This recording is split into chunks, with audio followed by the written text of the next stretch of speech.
Hi everyone, how have you all been? Oh, it's great to see all of you again. Oh, and you've probably realized that I've done this stream much earlier. We'll talk about that in a minute while we wait for more of you to come in. So let's see, who's in the chat? Big Bash is here, Khan is here, Goat is here, JISLH is here, Charleston is here, Batman235, Crazy Cat Lady, great to see you. Yeah, Crazy Cat Lady, this early. We'll talk about that in a bit. Batman235. We've got Kumar here as well.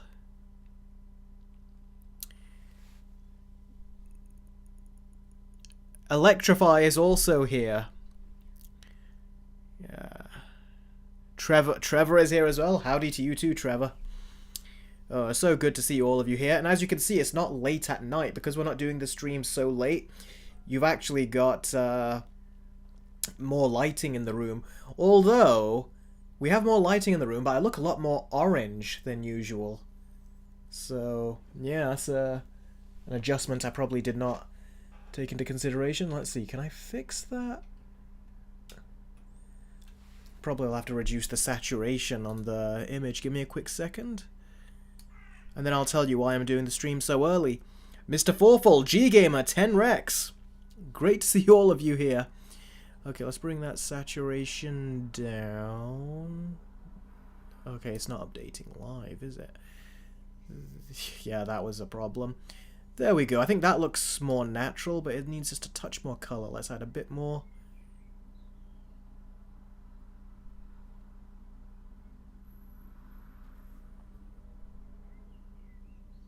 There you go. I think that seems better. Yeah, there you go. That's all pretty good.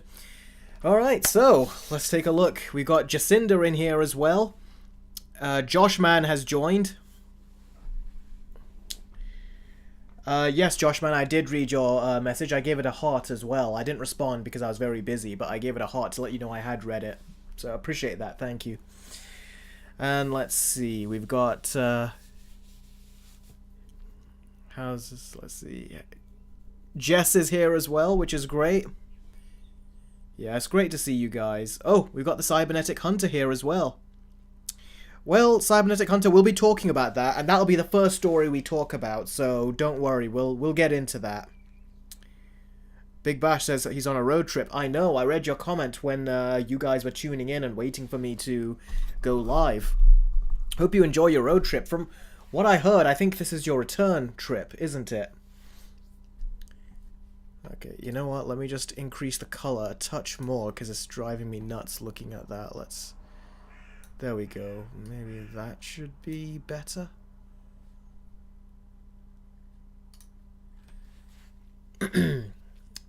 So there you go. Some extra color should be added, but not crazy amounts like before. Alright. Let's see. Joshman says, Eric, how's it going on the Lilo and Stitch versus video? That has been the one versus video I've been really looking forward to the most from you. It's going very well. In fact, that's one of the reasons I've done this stream early, because I need to get back to work on that. So, I've been doing a lot of work on it last night. In fact, I went to sleep at like 4 AM, 5 AM, because I was working, late on that video. And then in the morning, I also did extra work on that video. Then I had to go and watch a movie in theaters. And then I came back and I pretty much instantly started getting this stream ready. And when I was out, I was also writing the script, more of the script for my How to Train Your Dragon versus video too.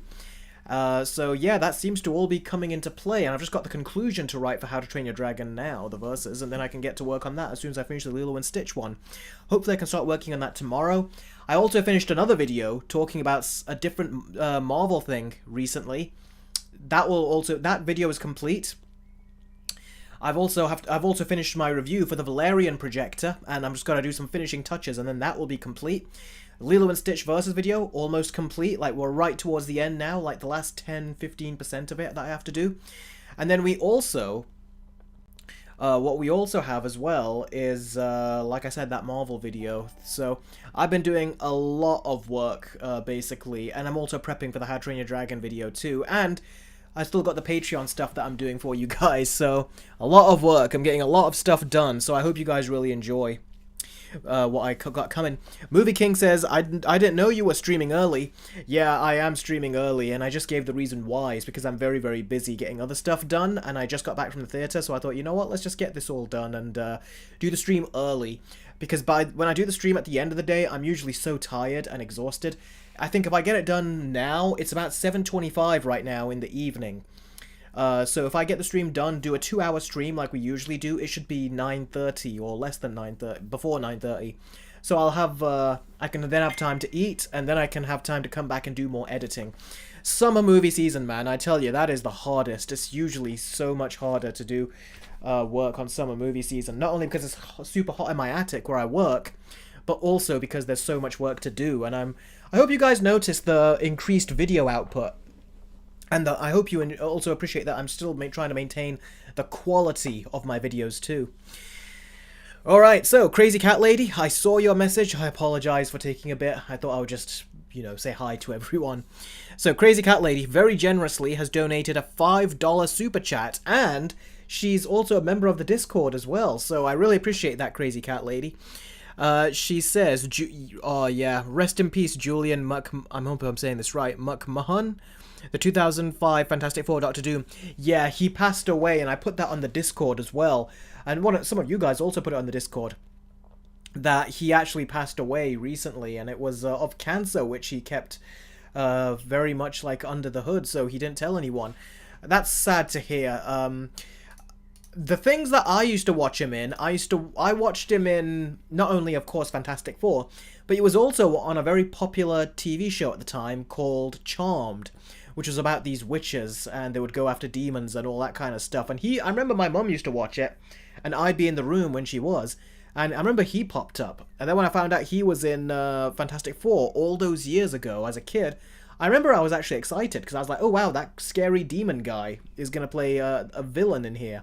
And I had no idea who Doctor Doom was at the time, so I had no expectations for. Yeah, it is sad that he passed. In fact, I didn't even expect it. I was speaking to my sister about it, and even she was like, yeah, she didn't see it coming either. And he's quite young. He's only in his, was 56, was he? Like his mid-50s? That is surprising, that. Oh, Adam Grunther has entered the chat. Glad to see you here, buddy. Is it because I actually did the stream earlier this time that you were able to make it? Because usually I do it hours later.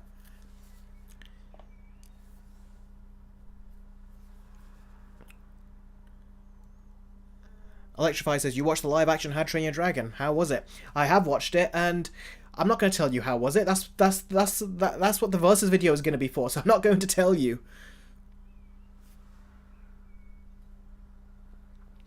Oh, Hui Toonmore says, he voiced I hope I'm saying this right, Morgrim in the first Chronicles of Narnia movie by Disney. Oh, wow. Had no idea about that. Adam Grunther says, Michael Madsen's death hurt. That was one of my favorite actors. Yeah, he also passed away just relatively recently. So that's like a 1-2 punch that is right there that we just got. So, yeah, it is a shame. It's always sad to hear about these things when it happens. Batman235, I said I was going to basically see if I got an uptick. And if I got an uptick on my channel, then I'll continue. But also, I thought, you know what? Let's work on my videos for like How to Train Your Dragon, for Lilo and Stitch, for Superman, and all these other stuff during summer movie season. I thought, let's give that a look. If that works out well, then yes, I'll continue to do more YouTube. That's what I thought I would do. So, yeah. Now, the reason my channel has been supported so well recently, and there has been an uptick, which is good. That's good. That's good for. It's a good sign of things to come. Yeah, Tenrex, I'm working on many videos, and I have announced so many. That's very true. And we've also got something else which I'll be announcing right now. So I'm just going to bring this right here. So I just went to go see Jurassic World Rebirth earlier today. And right after this live stream, we're not going to be talking about it on this live stream, but right after this live stream, like straight after, you can jump onto my private Discord and we will all have a live voice chat about it where we can all talk about it. So for everyone who's seen the movie, who wants to talk about it, we get to jump onto the Discord, which there's like 11 or 12 of you now on Discord, so quite a lot of you are joining in. So yeah, Goat says he saw it because I put the announcement up there. on Discord. I put the announcement there. So yeah, definitely join in. All you gotta do is go onto my... You can see here the perk here that says Let's Watch Movies and Shows, and there's a little Discord icon right next to it. All you gotta do is become that kind of patron. If you're a patron like that, on that tier, then we can chat straight after live in a voice chat. And we'll see if we can do maybe webcams this time too, so we can actually speak and see each other. And we've got Electrify, who has also done a $5 super chat. Thank you very much. He says, I feel like modern screenplays are becoming Madam Web, in my opinion. I wouldn't say they're that bad, but in many ways, yeah, they are increasingly getting worse, which is such a shame. It really is. Although I will say, when I went to go see Jurassic World Rebirth today, a few movies showed up in a few movie trailers showed up. So here's the order, and we'll talk about this. Now, the Superman, the second trailer for Superman showed up first, and that was actually really special. I was like, I've seen this trailer before. I've seen this trailer before, but there was something more exciting about watching it on the big screen. I haven't felt this in a while. Like, the last time I felt this was with Matt Reeves' Batman trailer. But it's always a lot more exciting to watch trailers in theaters than it is to watch it at home. However, this movie just made me... This kind of took me back to the old days of movies where when the trailer shows up, it really excites you. And that's what it did. A big part of it is not only just the tone and the way the movie looks, but it's also the music that's playing, the John Williams music. It's also the fact that you have iconic characters in there. You got Clark Kent, you got Superman, you got Lois Lane, you have Lex Luthor, and I love the way Nicholas Holt's Lex Luthor looks. He just looks so good on the big screen, and I'm like, wow, this looks like a theater movie. I'm sure we've all experienced this before when we're watching movies in the theater and we see trailers show up, and a lot of times we're looking at those trailers and we're like, you know what, that trailer looks like it's a streaming movie. I don't need to go and see that. I don't need to rush out and see that. But when I saw the Superman trailer, I actually got excited. I was like, I can't wait to see that. And it's coming out this coming week. So that's probably the last time I'll see that Superman trailer in theaters, and it was a lot of fun. I cannot wait to see that movie. And also, speaking of streaming movies, guess what trailer came on after Superman? Fantastic Four, the second trailer. And when I saw that, I was like, yeah, this just seems boring to watch, and even boring to look at in comparison. Superman was full of life, energy, and entertainingly, it had iconic characters in there. But Fantastic Four, again, looked very dull. I was like, this is the very definition of a streaming movie. I don't need to go and see this in theaters. It has a lot of, like, dull colors, just dull energy, dull vibes. It looks like a streaming movie in many ways, which is surprising. But watching it right after that Superman trailer, it did look more like a watch-it-at-home kind of affair than it did a theater film. So I think James Gunn's Superman, just by that alone, if people in the theater were having the same vibes that I was, they'll enjoy Superman in the theaters a lot more than Fantastic Four. And after that, I saw the Odyssey trailer for Christopher Nolan's new movie. They haven't released that trailer online yet, but it's in theaters if you watch Jurassic World Reborn. And it's a teaser trailer. In the trailer, you see John Bernthal and Tom Holland talking to each other, and Tom Holland is talking about where his father could be. And John Bernthal is basically telling him that he's lost, like, you know, no one's seen him. And then you see what looks like a silhouette of, like, Matt Damon, who's playing Tom Holland's father, like, you know, like in the middle of the ocean or something. So it was a very, very basic teaser trailer, so they didn't show you much in there.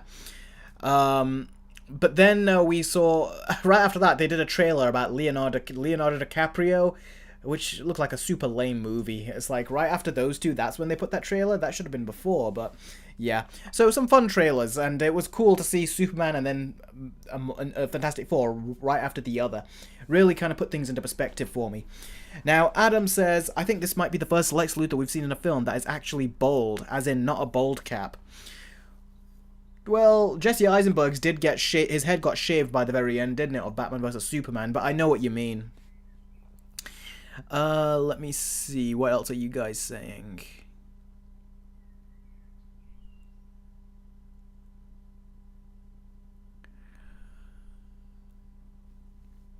Lex is a rage baiter in this movie. Let's hope he's not a crybaby. I don't want to see that. Adam says, what are your thoughts on the leaked Superman negative reviews? I've not looked at it. I've not even read that article. Thing is, there's a lot of stuff, like, I've read something where someone said that the reviews for Superman, either you love it or you hate it. There is no in between. That's what I heard with one of the things. And now to hear about this stuff, I don't know anything about this, but I'm trying to keep it that way. I just want to go in, watch the movie with my own state of mind, where I can judge it for, you know, what I like or dislike. I don't want to judge it based on what others say. So I want to go in, that movie's just around the corner now. I'm even staying away from clips, so I just want to go in, watch the movie, and have my own input on it, and I don't want to be swayed by other people. So I'm trying to just stay away from that. So I'd recommend everyone else stays away from it too. You're going to watch the movie in theaters. It's an event, this is. So definitely it's one of those, just go watch it, judge it for yourself. That's the best thing I could say about this. Batman235 says the Batman got bad reviews too. Did it? I mean, a lot of movies get bad reviews, of course, but I don't think it got that many. Khan says, apparently the article just turned out to be fake, and it was just another Snyder fan who was just faking it, apparently. Yeah, the Snyder fans, they've gotten really, they're freaking crazy now. They've just gotten absurd. Like how they're saying post spoilers out there, so, because if there's spoilers out there, people won't want to see a movie in theaters that was spoiled for them. They were also saying hold on to ticket spots and everything. It's just insane what they were doing. It really is. It's just bloody crazy. So ignore those Snyder fans. They're not Snyder fans, they're cultists at this point. I'm just going to get rid... Now, last time you saw, as you can see, Gregory Bronstein and Crazy Cat Lady both became Patreon and Discord members. So, like I said, if anyone becomes a Discord member or a Patreon member, I'll put your names underneath down here, as always, and they'll forever be here on this live stream. Adam Grunther says they're crazy they're crazy now. They were crazy before, but I mean, come on, look how long it's been. Snyder is clearly not going to be making any more of those movies. Ben Affleck is clearly not interested anymore. Gal Gadot, she can't act. We don't want her in any movie anymore. We know what's going on with Ezra Miller. No one wants to see him in another movie. Jason Momoa, he's like the only one in good standing versus everyone else, I think. And who else? Henry Cavill, yeah, I feel bad for Henry Cavill, and I always will. He never got a fair shake. But look, you've only got your Superman there and your Aquaman, who are in, decent standing. I think it's time to move on at this point. And I was rooting for them at first. When the Snyder Cut came out, I was like, yeah, let's see the story continue. But it's been too long. A lot of actors don't want to return. And I just think it's not the same anymore. So, no, it's just not good enough, I don't think. So, and the Snyder Cut did not get in as much viewers for HBO Max as they wanted. So that was their chance to get more of the Snyderverse. But in the end, they failed. So it didn't happen. So that's just what it is. Tui Tumor says, Midnight's Edge talked about the negative Superman reviews, and like always, they somehow tied it into politics. I don't see the tying into politics here. That you think this movie people would be happy, because I thought with Superman that what they were going to do was, I was for sure certain they were going to race bend Jimmy Olsen. But then when the movie, they started releasing the announcements, the cast announcements for the movie, I was like, oh, wow. They actually got a nerdy-looking shrimpy white guy with freckles on his face, just like what Jimmy Olsen is supposed to be. So I was like, wow, James Gunn's doing really good with his casting.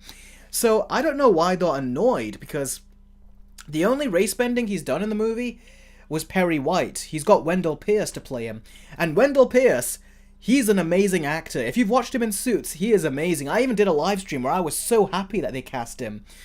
I hope James Gunn has seen Suits and he knows, what kind of comedy he can get from Perry White. So I hope he incorporates him correctly and doesn't do cringy humor with him, because he's a very funny actor, he is, Wendell Pierce.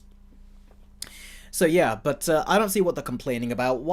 I think they're just sour about Zack Snyder not coming back, but Snyder's version was too hit and miss. That's the honest truth of it. So I'm not mad that Snyder's not coming back. His time came and went, and that's basically it. He should have made Batman vs Superman better. If that was better, people would want to give him more of a chance. Because it wasn't, this is what came of it. Big Bat says, will you do a Superman versus video, Eric? Yes, I will. I'll definitely do a Superman versus video. I'm planning on doing a 3-way versus video with Superman, the Christopher Reeve Superman, Man of Steel, and then Superman Legacy, well, not Legacy, but James Gunn's Superman. I'm going to do a versus of all 3, just like I did with like Jurassic World 1, 2, and 3, and like I did with the Batman versus videos and the Joker, you know, the versus videos with the Jokers as well. So that's what I'll be doing. I'll be doing a 3-way versus video.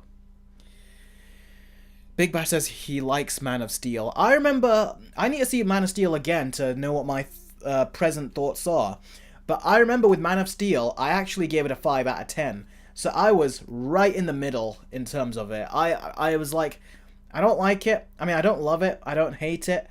But I can see why people would either love it or hate it. I was right. That's how much in the middle I was with that movie.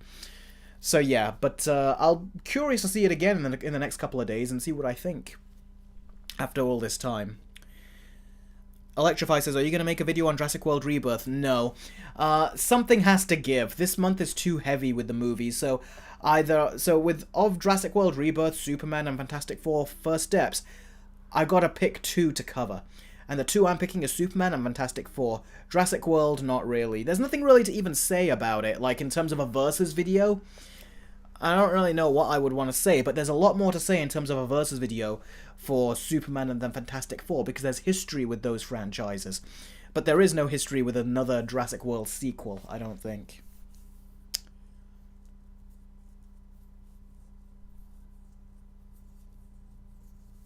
They want Homelander with an S on his chest.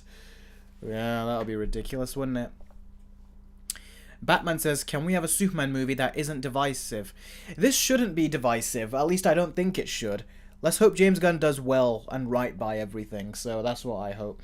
Alright, so who's ready for to get into the stories?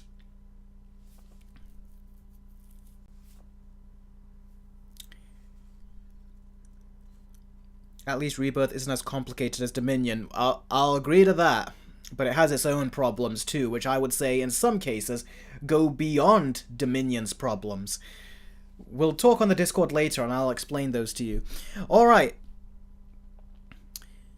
So, as I always say, if you want, when I'm going through the stories, I will not be able to focus on your comments. I'll be able to glance at them, but I won't be focusing on them. So if you want me to answer your question immediately, then either do a super chat or a Streamlabs chat. And if you do that, I will answer your question immediately. But as is, I gotta remain focused on the stories that I'll be covering. So, with that said, let's go to story number 1. Okay, now there's a rumor that has gone on. Now they say it's been leaked. I don't know the validity of this leak, but this came around. I was like, you know what? I wouldn't be surprised if this is actually happening. I wouldn't be surprised if this is actually happening. Now, if you look at the release date, it says here, the release dates for Insomniac's upcoming games have been leaked. So, what are those games then? So, those games are Venom, Wolverine, and Spider-Man 3. Now, the Venom game, apparently it's been delayed. Now, it was supposed to, when the original Insomniac leaks came out, for those of you that don't know, Insomniac got hacked. And with that hack, a bunch of leaks came out. There's a bunch of personal information from the employees, confidential information from Insomniac, all that kind of stuff. But of course, people also took out like some game files and even game footage of the Wolverine game coming out, which it was not a good thing that it happened, but I was kind of happy because they announced that game so long ago, and I was like, what's the gameplay going to be? Is there any gameplay that we can look at? So when it happened, I was low-key a little bit happy. I was like, oh. Like, I was happy that the clips got leaked. I was like, oh, so that's what the game is like. Okay, that's good to know. So now I'm good. I'm like, okay, I've got that. Now I can wait. But the game is taking so freaking long. Like, they announced this. Was it in 2019 or something? Or was it 2020? No, not that. It must have been 2022, I think, when they announced it. 2021, 2022. You can correct me in the chat. But it was such a long time ago when they made those announcements. I wish they did not make them. I wish the announcement happened happened later. Big Bash is 2021. Thanks, Big Bash. I wish it had the announcement would have happened a couple years later, because they're making us wait way too long. Now, we heard the Venom game was going to come out in 2025, and then the Wolverine game was going to come out in 2026. And then 2027, they were going to have what was going to be originally the Spider-Man 3 game. But it looks like all that has been changed. So, you can see over here... Hold on, Ice Cream Man.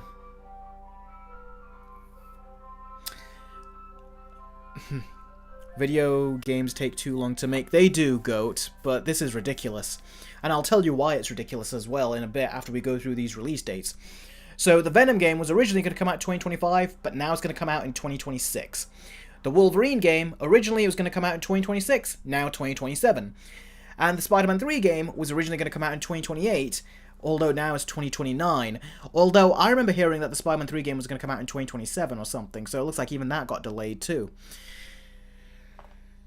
Okay, now, this is where things get annoying. Not only are these games taking so long to come out, but do you know that people who own PlayStation 5s, their PlayStation 5s are just collecting dust. Most people are not even using them. If you go through Reddit threads and stuff, you'll find people taking pictures of their PlayStation 5, saying, look at the thing. It's been here for so long, I've had next to no games to play on it, like exclusives from Sony, which is the reason they buy it. And it's just collecting dust, and you literally see it collecting dust. I borrowed a PlayStation 5, I did, so I could play Spider-Man 2 on it. Because originally I was going to do Spider-Man 1 versus Spider-Man 2, which I'll still do at some point. But what happened, when I played it, I was like, wow, so now that the game is over, when are we going to get DLC, like the first game did? And the first game did not get DLC. Sorry, the second game did not get DLC. And I found that out after I gave the console back. And I was like, oh, wow. So it turns out I was not missing out on anything, because originally I was thinking, what happens if I bought myself one and then play the DLC months later? I'm so glad I didn't, because there was no DLC for it. Now, the amount of time... So basically, the only two proper exclusives that the PlayStation 5 has is Ratchet & Clank Rift Apart, which was a launch title, and Spider-Man 2. And the PS5, it came out... I had it on my notes here.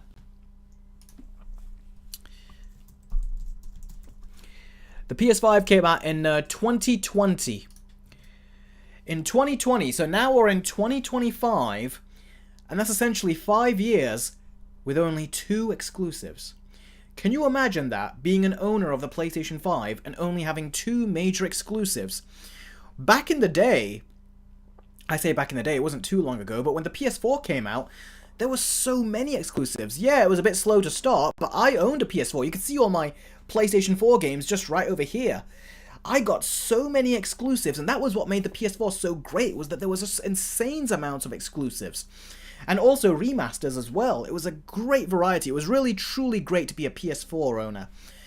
But with the PlayStation 5, there are only 2 exclusives in 5 years. And also, we're halfway through this year already, and give it a bit. Do you know, once we're 6 years in, then you're going to start to hear... So look, when it gets to 2026, which is when the Venom game is going to come out, that's when you're going to start hearing rumors of the PlayStation 6 being developed behind the scenes. And usually, Sony have a 7-year window when they release a new system. So the PlayStation... so in 2014, we had the PS4, then 2020, we got the PS5. So that means in 2027, the PlayStation 6 will be out. And are you basically telling me that by the time 2027 rolls around, which is when Wolverine comes out, that's when the PlayStation 6 will come out? So in terms of exclusives, you'll only have Ratchet & Clank, Spider-Man 2, Venom, and that's when the PS6 is going to be announced. And then, when the Wolverine game comes out, don't be surprised if it's going to be released alongside the PS6, where they have a PS6 version and a PS5 version. And then, yeah, I can count how much Sony exclusive games you'll have in less than one hand. That is, quite frankly, absolutely insane. Look at that collection. Most of those are exclusives I've got over there. But here, with the PlayStation 5, the poor PlayStation 5 owners had to spend the extortionate amount of money that Sony keep charging for this PlayStation 5, and they keep raising costs, and also they raise the cost of the accessories. They don't even give you a freaking vertical stand for free. They charge you about $30 for that. And if I'm correct, I think the prices of that have even gone up now too. So they're charging you crazy money, and in the end, you've got no games to show for it. And then they say, alright, that's the end of that console generation. Now here's the PS6. This is not good. If I was a PlayStation 5 owner, which I am so glad to say that I am not, which if just the idea of me saying that back when I owned a PlayStation 4, that you would be so happy not to be a PlayStation 5 owner, that sounds insane to me. Especially back then when Sony was so on top with the PS4. But the PS5 now, with what they've done, they've just done a big freaking mess. And like Goat said, he was... oh, hi, Rohan. Like Goat said that game development takes a long time, and I get that. But this takes too long.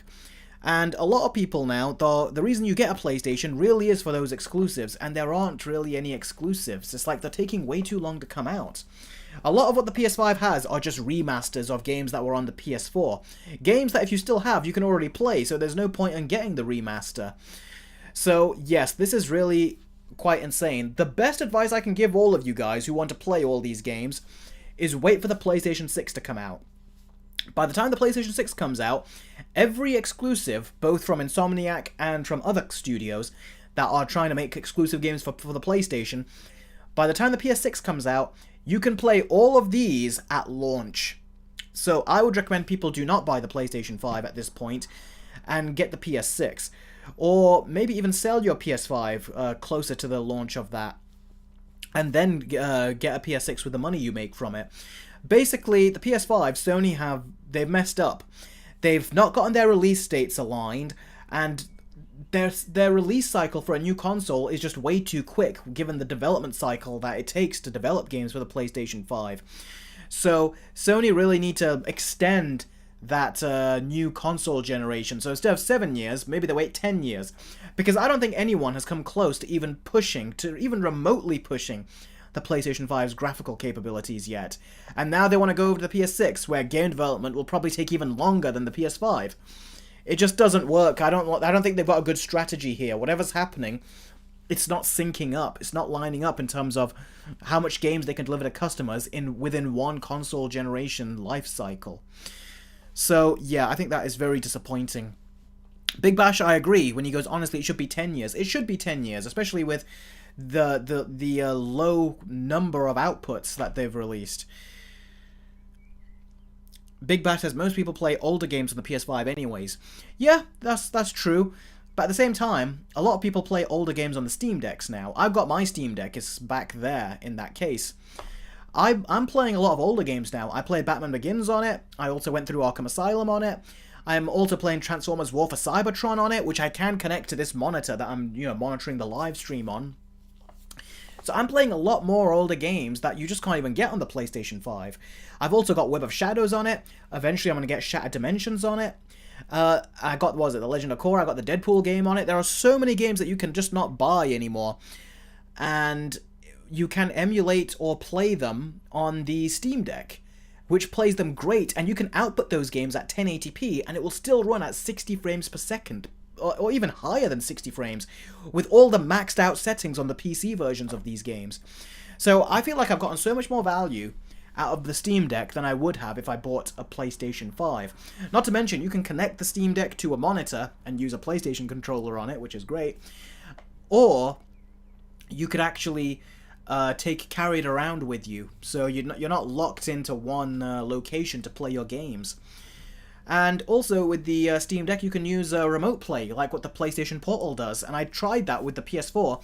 You need a really solid internet connection, which I don't have, but it was fine for playing God of War 3 Remastered on it, for example. So yeah, I think that Sony have really lost with this generation.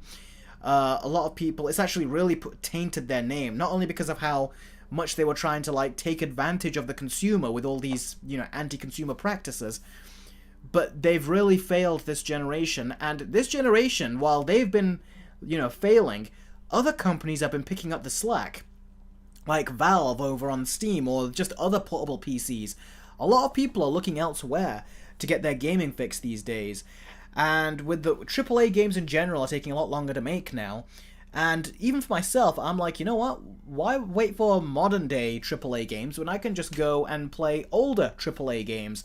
They're dirt cheap. They're like literally you're scraping the bottom of the barrel in terms of like bargain bin prices when it comes to these AAA games. And playing them on your Steam Deck, they look like they're brand new. And if you play them on an OLED screen with maxed out settings, and even if you take it up to like 1440p, maybe 4K with some games, it's amazing what you can do on the Steam Deck. So yeah, I really think that the PS5 has just lost it. Batman225, I agree. He goes, can we have a Superman game?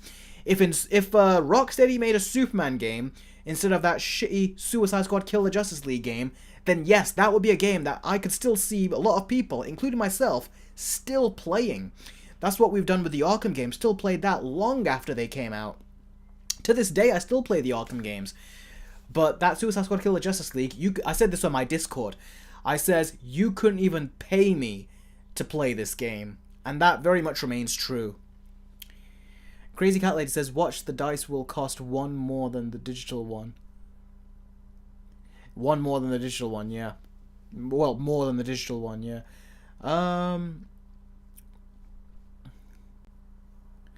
Khan says maybe it was good that the PS5 price was so high, because what good exclusives do they even have? Well, that's the thing. The price shouldn't be so high if they haven't got any games for it. That's kind of what they've done. They've charged you so much money for a device that is now getting much older now. It's a lot older now compared to what it was. And they've just raised the price and it's got no games to show for it.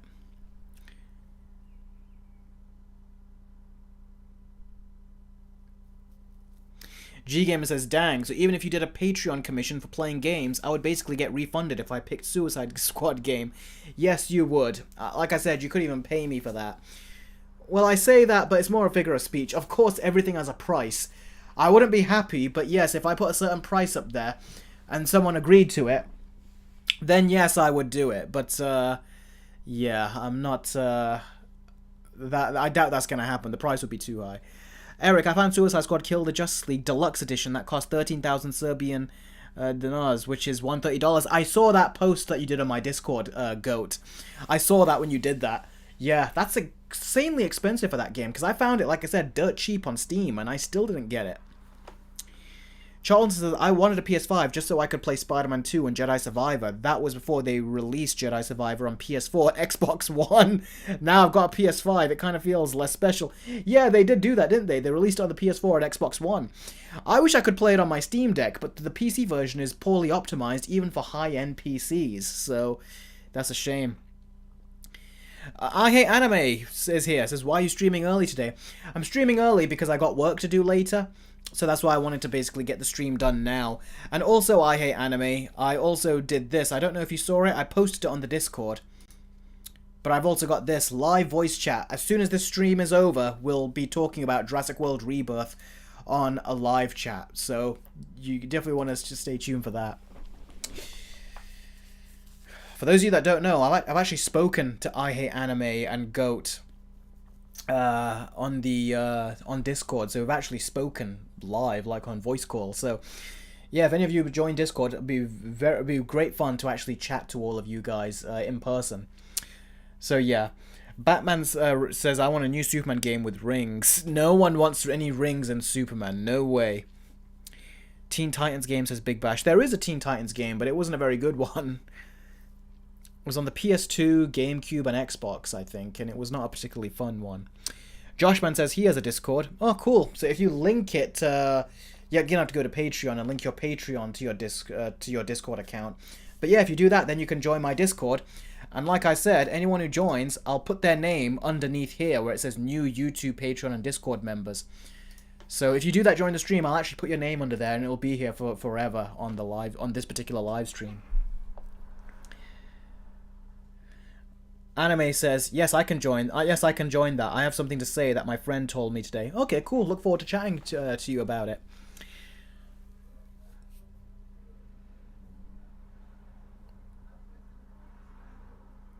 Crazy Cat Lady says, when can we voice chat? We can voice chat as soon as the stream is over.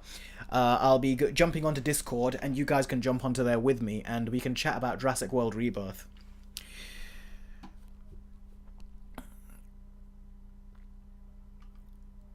So yeah, we can all chat about it. Batman235 says, how was the Batman Begins game? It was a lot better back in the day. I never played it back in the day, but I really wanted to. But I played it through emulation a long time ago with a GameCube emulator. In our last house, actually. It was that long ago.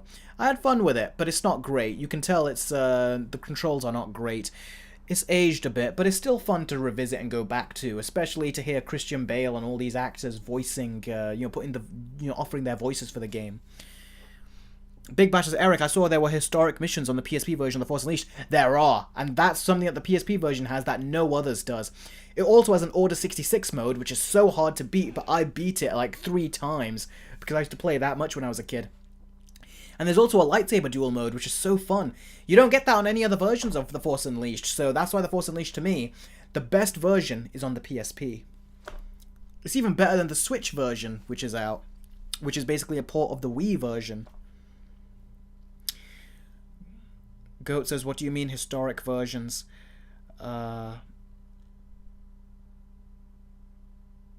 Historic missions. Basically, it takes iconic scenes from the original Star Wars movies and allows you to play them. So the Coliseum in Attack of the Clones, you get to play as Mace Windu in that. You also get to play as Anakin versus Obi-Wan, where you play as Obi-Wan, you fight Anakin, and then there's like Luke versus Darth Vader, you play as Darth Vader and fight Luke. So many cool historic missions from the movies, which is only in the PSP version, so they really went all out with that. Okay. Joshman says, I mainly use Discord for friends and family members, and that's it. Well, that's okay, but if you want to join in on the chat, we always engage in chats on Discord, so if you want to do it, that's an option, that is. Geonosis, Big Bash, that's it. Thank you very much. I knew I was getting the word wrong. Khan says, what will the Venom game be even about? Venom killing off the Sony Marvel universe. Wouldn't that be something? Oh, that would be cool. I don't know, we'll have to see. I'm sure when you're playing a Spider-Man, Venom is off doing stuff. I'm sure they'll base the game somewhere in that, at that point when he disappears.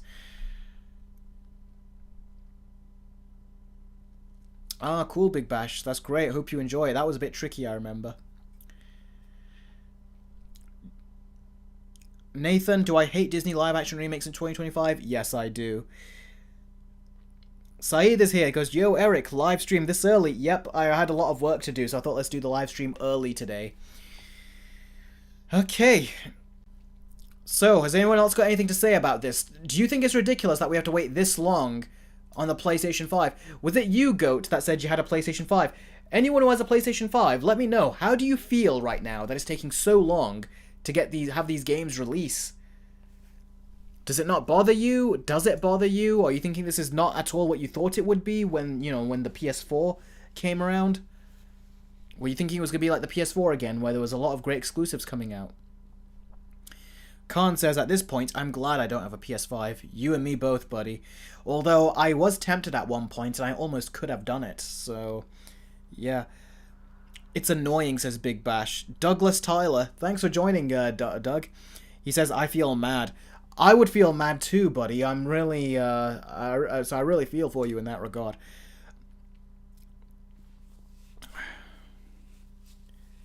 Electrify says, it feels like it has just been I've just been waiting. Exactly, it feels like that. For me, it feels like that just in terms of gameplay. Like, I want to see gameplay for the new Wolverine game. And they still haven't released nothing. Like, except for that clip of him in the bar with his claws coming out. They should have something at this point. Don't worry, Fireball, I'm glad you've joined. Big Bass says, don't let the dark side tempt you, Eric. I won't. Rohan says, this is upsetting. Doug says, I have one. Goat says, woolly mammoths will come back from extinction when these games come out. Yeah, probably. Batman 235, I don't think I've read a Superman comic that doesn't have Batman in it. But I do want to, like All-Star Superman and stuff. I do want to read more Superman comics. but I've just been reading mainly Batman ones. I've not read so many comic books, but that was one of the reasons I bought an iPad, was so I could read more comics, and I have read more comics, but mostly they're Batman related or Avatar The Last Airbender related, and a couple others I think related, but I need to read some Supermans. That's on my list. I'm just so busy. Big Bash says, I hate cinematics, show me the goddamn gameplay. Yes, exactly, I hate when they do cinematics as well. It's like, is that supposed to impress me? Especially because those cinematics are most likely not even going to be in the final game, so these cinematics are only looking extra good just for the marketing reasons. You know, so it's insane. Real-time gaming? Yep, it's a stream this early. Fireboy, you've not missed much. I says that I'm going to, when the stream is over, I'm going to go on Discord. We're going to chat about Jurassic World Rebirth on a voice chat. So if you want to join that, head on over to my Patreon and I'll put your name at the bottom. I'll put your name at the bottom normally where we always put these. You know, your names and all that. So yeah, we can do that, and then we're going to go on to the next story in a bit. Khan says at this point, the PS6 might end up being $1,000 at this point if Sony is this greedy. I don't think they'll put it at $1,000, but I do think they'll probably at max put it up at $900. At which case, I think, do you know what I'm waiting for? I'm waiting for Valve. Valve made the Steam Deck, and they did an amazing job with the pricing on that, because all those portable PCs were $1,000 minimum, and they would go way above $1,000 in terms of price. But then Valve came in and says, our base Steam Deck, which is more powerful than those $1,000 plus portable PCs, starting it at $399. Although here in the UK, they started at £349, which was great. That was the first one that I bought. So basically, I'm wondering if Valve will make their own home console, which will be like their own console and PC hybrid. Like, kind of like what the Steam Deck is, which is a portable console PC hybrid. But imagine if a home console that you connect to your monitor, imagine if they release one of those. If they release that and they drop the price of it down significantly from the PS6, however much that will cost, I think a lot of people will start looking towards buying that over a PlayStation. Because the name PlayStation doesn't have as much of a hold as it usually did, especially because a lot of the PlayStation games eventually do come over to the PC platform. So that's what I think. Big Bash says, I'd buy that. Like, yeah, exactly, so would I. I don't need it, technically, because I can just connect my Steam Deck to the monitor. But if it is at a very good price, and like it's at a dirt cheap price where it's like the Steam Deck was, then I probably would actually consider it. Especially because you could play your current library of Steam games on it straight away, right out of the box. You don't have to wait for game launches like you do with the Nintendo Switch 2 and, you know, the PS5, 6, all these consoles. So it's actually great that with the Steam you get so much more benefits. Plus the games are dirt cheap. If you know how to, I'll tell you this, if you know how to buy games on Steam, whether it's through CD keys or through Steam sales or through you being patient and waiting for games to come down in price, you can get a lot more bang for your buck on Steam, especially if you go finding like humble bundles and things. So buying games on Steam is far better than buying games from Nintendo or PlayStation, where they don't really drop the prices, and when they do, it takes so long and they're still quite high. Steam, it's insane how quickly the prices go down. Fireboy, I am excited for Superman coming up this upcoming week. Side says, is the next live stream all about Superman? We'll have to see. I'm gonna plan out my review structures and everything. We'll have to see. Douglas says, I just feel bad because I wanted a PlayStation 5 just for the Marvel games, but that's about it. Like, I've been begging for something for Wolverine. Yeah, they're still taking a heck of a long time, aren't they? And also, I remember when I bought the PlayStation 4, I bought it with the explicit intention that I'm only going to be playing Batman Arkham Knight on it. I did not want to get a collection. I did not think I'd get a collection that big. And my collection's bigger if you take into account a few of the digital games I got on sale from the PlayStation Network. I only wanted to get it for Batman Arkham Knight, and I thoroughly played Batman Arkham Knight. But then I ended up getting other games for it as well. But yeah, I could imagine if you wanted to get it just for the Marvel games, and then this is what happens. Plus, I feel like if you are patient enough, you can actually wait for the games to come out on PC. These PlayStation games. Joshman says, Eric, how much can you get it for a Steam Deck, and is it easily affordable when it comes to the US and other countries? That depends. You're going to have to look and find whatever country you're in, how much they're charging, because some places are still not as easy to get it. It's not as easy to get it for them. Jake says, I'm late. What happened? Any reason for its delay? No, this time I did the stream earlier because I'm very busy. I got a lot of work to do. I'm working on like 5 videos. I've got 1 video done, another video I just need to put finishing touches on. The Lilo and Stitch versus video is almost done. I've been writing my How to Train Your Dragon versus video. And there's also another video in there somewhere, which I can't remember, but I'm working on that too. It might be, I think it's an upcoming one that I'm working on, yeah. So there's a lot of videos I'm working on, and Superman's coming out this week too, so that's why I'm trying to do the stream early, because I'm very, very busy. And also, I did talk about this, that on my private Discord, right after the stream is over, over on my Patreon, with people who have joined the private Discord perk, we will all be chatting about Jurassic World Rebirth, because I just came back from watching it about a couple hours ago, and we'll talk about, all of us will have a live chat where we talk about the entire movie. So you just got to become a Patreon member on the $10 perk right here, and then you gain access to my private Discord server, and we can all chat as soon as this stream is over. And anyone who joins, like I said, I'll put your names under here where it says new YouTube, Patreon, and Discord members, so your names will stay forever on this particular stream.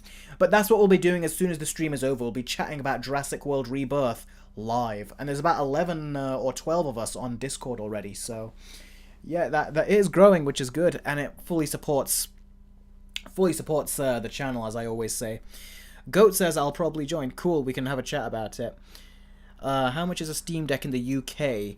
I think the price is now $349 or $399. Let me take a look. Jake, I have seen Jurassic World Rebirth already, yeah. Let's quickly take a look. Steam Deck.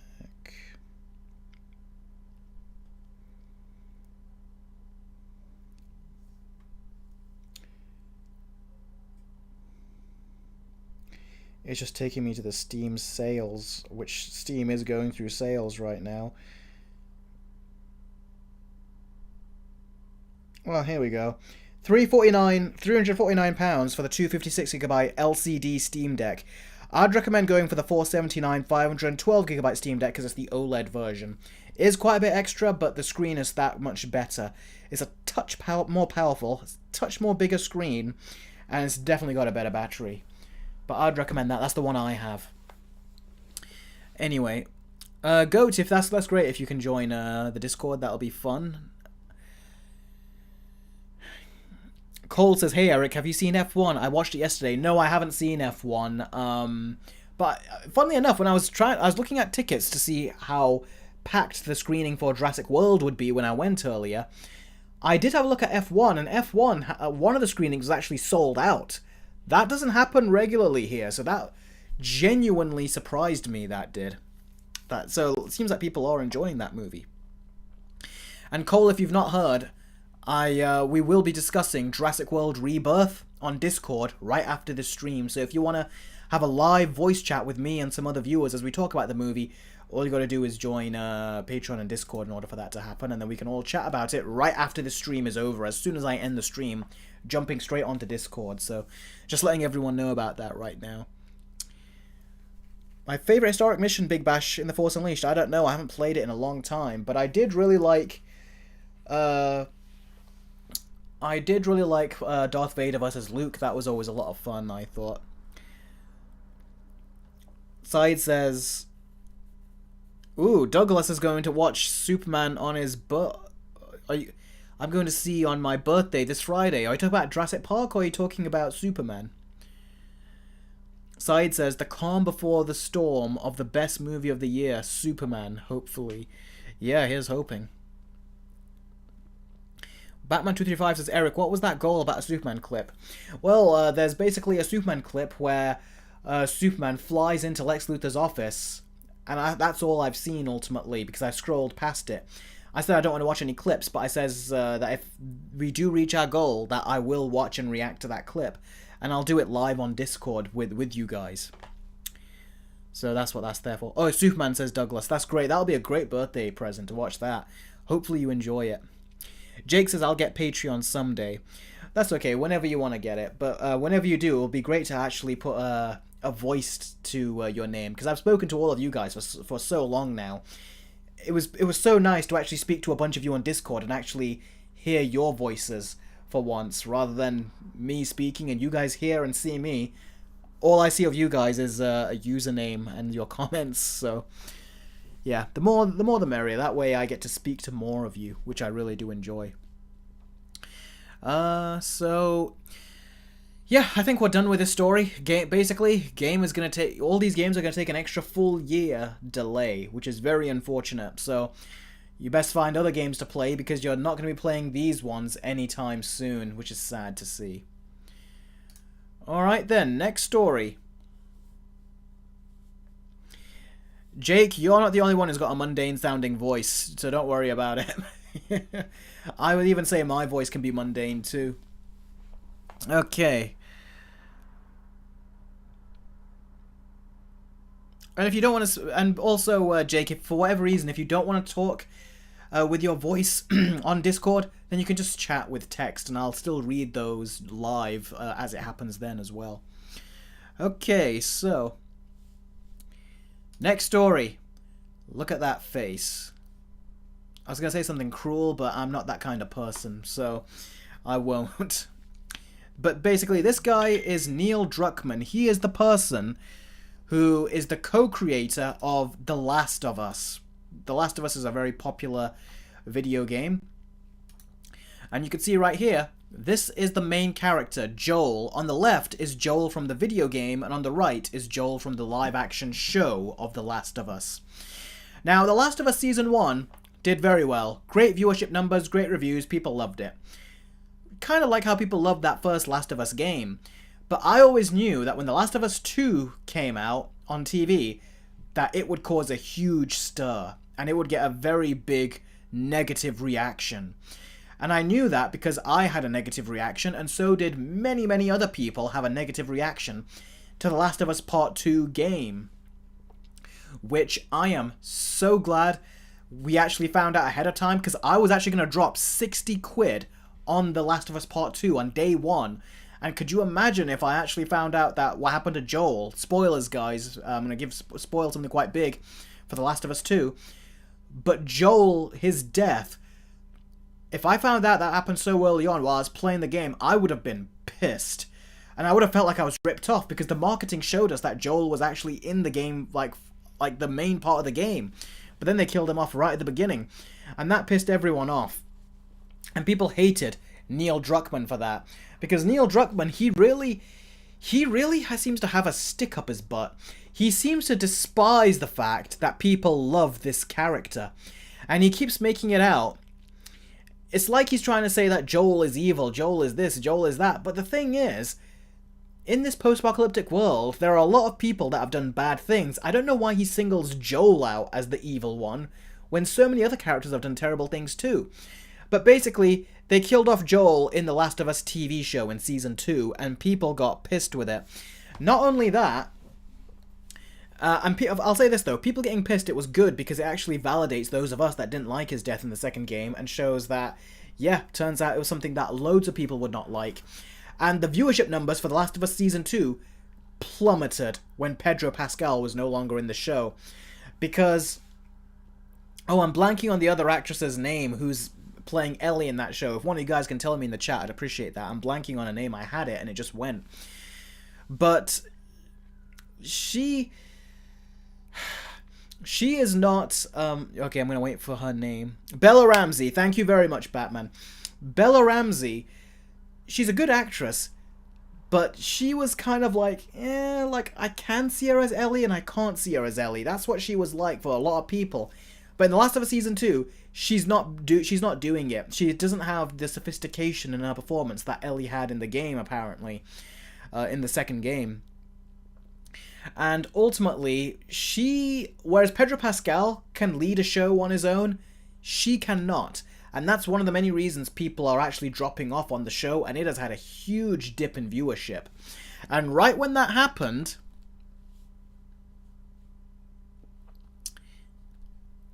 and right after that happened,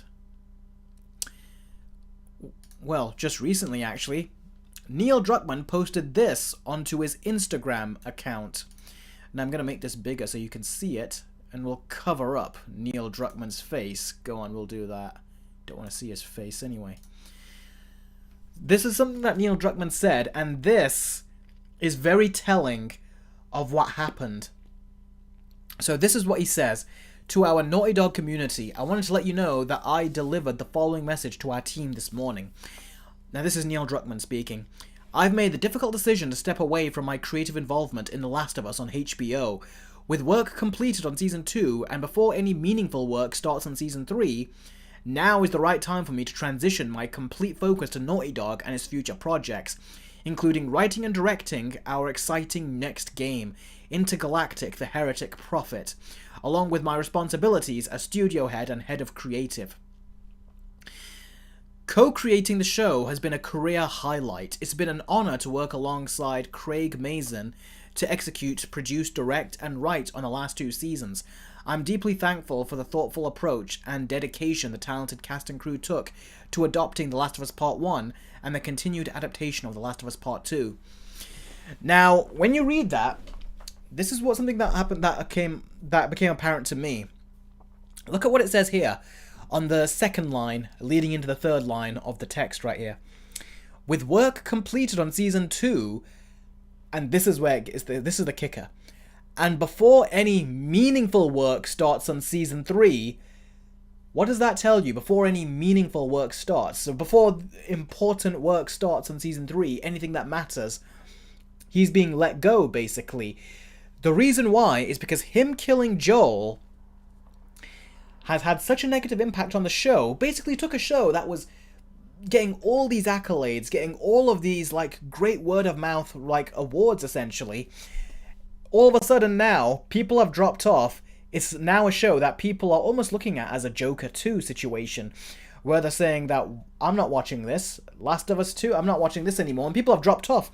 In fact, there were articles coming out saying that people who were watching, there was a huge decline in viewership as the episodes went on, and it really happened after Joel passed, after Joel was killed. That's what happened. The internet was not happy. They didn't like how it happened, and ultimately they're not going to watch a show where Pedro Pascal is not in it because he's the leading man. He can lead a show. Bella Ramsey cannot. And you can tell Hollywood blames Neil Druckmann for it, as they should, because this is all his fault, because for some reason, he has the utmost hatred towards Joel, and he has the utmost hate towards any of his fans, well, they were his fans, any fans of the game, he has the utmost hate towards them for even liking Joel. That's what it always feels like, to the point that he even said, we don't think Joel's going to be in any of the future seasons, but if he is, they said, get this, they said, if he is, we thought that we would go into his backstory and show all the horrible things that Joel did before, during the apocalypse after his daughter died. It's like, everything he's trying to do is to character assassinate his character. It's like, if you don't hate Joel? Well, we'll make you hate Joel. And I just don't get why he has such a stick up his ass, and why he is so bitter about this character, and about people liking this character. Because a lot of characters are in the grey in this show. There's a lot of evil characters. And Joel is someone who people find fascinating. Yes, what he did was bad, but at the same time, there's more to it. And then, yeah, he's trying to say, he's doing everything he can. He even says, oh yeah, if Joel did give the give Ellie over, then the Resistance or whatever they were, then they would definitely have made a cure. So yeah, it was all Joel's fault. It's like, who says that? You're not supposed to say that. You're supposed to keep that. Like, that's something you're not supposed to tell your audience. Let them think, would it have worked? Would it have not? But he's like, no, it wouldn't. It would have worked. So Joel is an asshole. He's doing everything he can to try to make you hate Joel, and you can just tell. And that's why I cannot stand Neil Druckmann. He hates his character, and even though the audience likes the character, he's doing everything he can to basically shit on him. And I cannot stand Neil Druckmann for that reason. And ultimately, you can tell that Hollywood originally, that they were all over Neil Druckmann, saying, oh great, yeah, keep coming back and make more seasons. But do you see how quick they've just turned on him like that, and they've said, okay, piss off, we don't want you here anymore. And now he's going back to his video game kind of like career. because they don't want him in the movie in the movie space anymore. So very quick he was in, and then he was told to piss off out. And I'd say good riddance. Now I'm just waiting for them to get him out of the game side of things, because he's a really freaking weird person. He is. And also, Neil Druckmann, he likes to say that he's all for women and for, for feminism and all that stuff. But if you actually look into what he did, especially in Uncharted 4, where he got Amy Hennig kicked off of the Uncharted game, the final Uncharted game, which was basically, that was her baby. She created Uncharted. And he got her kicked out. There's actually a dark story there where we don't know all the details, but there's a lot of bad things he did to get her off, basically. People have actually said that Neil Druckmann, like, this is something that people actually say, that Neil Druckmann supports women so much so that he thought he was the right woman for the job. People have actually said that because that's the kind of twisted mentality he has.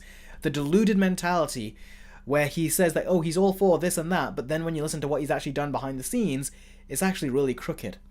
So, yeah, that was for Uncharted 4 Big Bash, yeah. Because Amy Hennig was behind that. She had a different story going on for that chapter. And Neil Druckmann, because he did The Last of Us Part 1, the company basically let him come in and just overrule her and then kicked her off. Even though he was one of the people that was working on the second game. But yeah, he is someone who's got a lot of dirty stuff going on behind the scenes. He really does. And if there was also, I think it was the writer for the Uncharted movie, who also could not really say much stuff, but you could tell he really hated Neil Druckmann. The writer for the Uncharted movie, that is. I don't know if it was one of the previous writers or the final writer. I think it was one of the previous writers. There's stuff you could tell he didn't want to say, but he really did not like Neil Druckmann. So, yeah, he is... Sarah says, yeah, I watched a video talking about how him and his hatred towards Christianity and how his newest game was implied to paint Christianity in a terrible light. Also, hello guys, she says. Hi Sarah, great to see you. But yeah, there are videos that talk about Neil Druckmann. He likes to put on an image, like a lot of these, these executives like to put on, that look how good we are, we're good feminists, we're good that, we care about women. But then when you find out what they really do to women behind the scenes, when you find out how they really treat people behind the scenes, he's just someone that don't buy into anything he says. And yeah, when you see this just shows that Hollywood can't stand him. They had him in, then they got him out, and they're saying, get back to your video game side, we want nothing to do with you.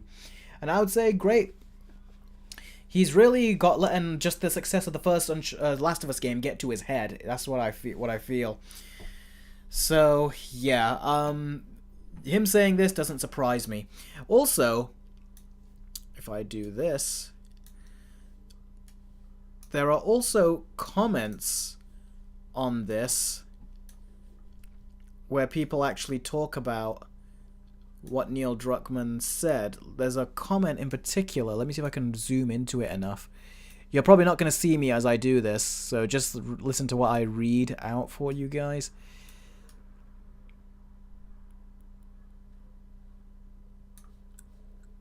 Someone says here, he knows the show is he knows the show's cooked, doesn't want it associated with him. Basically, he knows that it's screwed up, and he doesn't want it associated with him. But I think it's more, he loves it, and I think it's Hollywood that want him out, because he took a great show for them, that was a genuinely great show, and he screwed it up. So The Last of Us was a great HBO Max type of show, and now it's become a big load of nothing. And it was all because of Neil Druckmann. But I could have told them that based on the story. I really could have told Hollywood that based on the story for The Last of Us 2. But clearly they let him do what he wanted, and look at what resulted. So, yeah, Neil Druckmann has kind of he has bought this all on himself. And I think a lot of people are just kind of sick and tired of him at this point. So, yeah. I agree, Big Bash. The Last of Us ended with the first game. Alright. Also, Sarah, I'll let you know since you just popped in, and I know you're on my Discord, I've got this live voice chat for Jurassic World Rebirth. As soon as this live stream is over, we're going to jump onto Patreon. We're going to also jump onto Discord, and we're going to all chat about Jurassic World Rebirth. I don't know if you've seen it, so just letting you know, that will be the next chat right after. So if you're available, or anyone is available, they can jump right into that. Neil Druckmann says goat. Many fans, Jacinda says, many fans can say certain things won't work for a show and they won't listen still. Yeah, I know.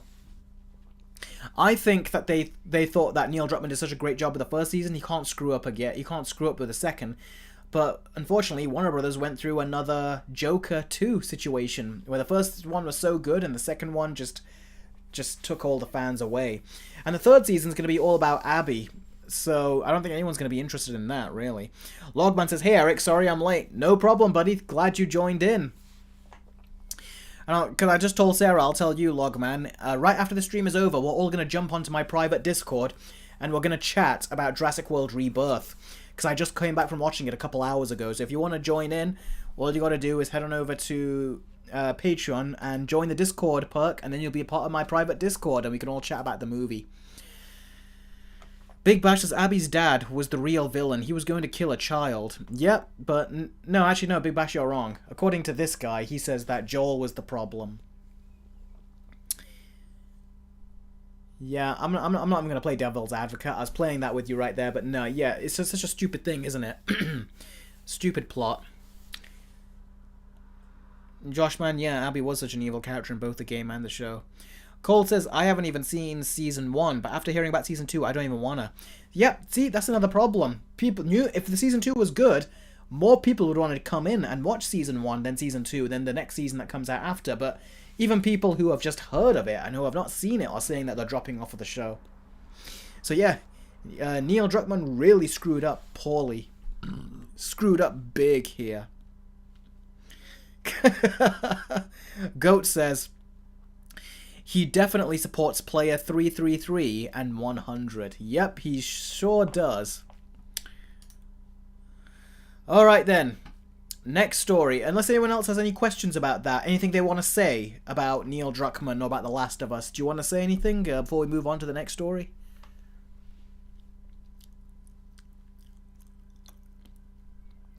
Big Bash says, making me care about Abby is like making me care about Joker. Yep.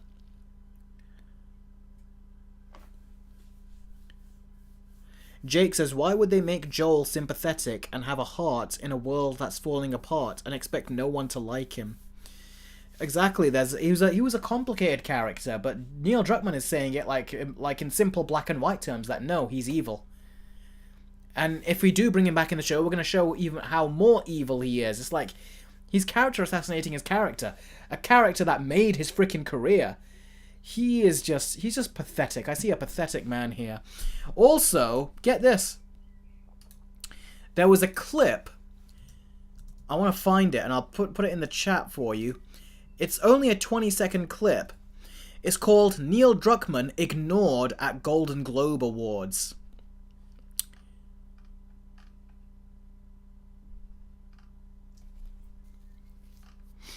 It says, in fact, someone says, you actually hear in the background someone saying, next guy. Like, next guy, next guy. Like, get rid of this one, basically. There you go, I'll put it in the chat for you. And you can see that no one cares. This is after season 2. This is, not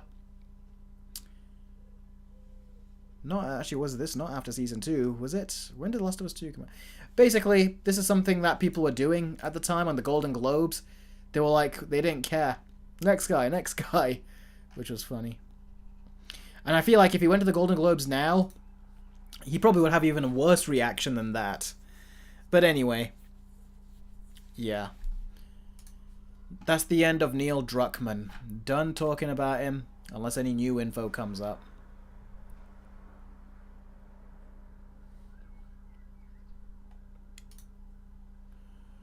Okay. James Gunn, of course, Batman 235. It's like you even have to ask. Funny clips is called. It is. And yeah, Carney does look disappointed. It's like no one cares about him. Alright.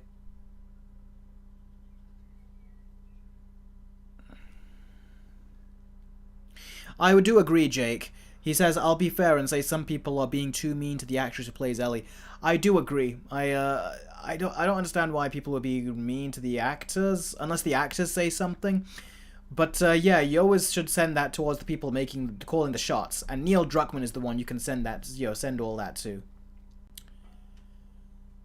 So yeah. Alright, next story. Hang on, Jake says, wonder if he's going to try to retcon the fact Joel wanted to save Ellie somehow and say it was to screw over humanity. I wouldn't put any of it past him.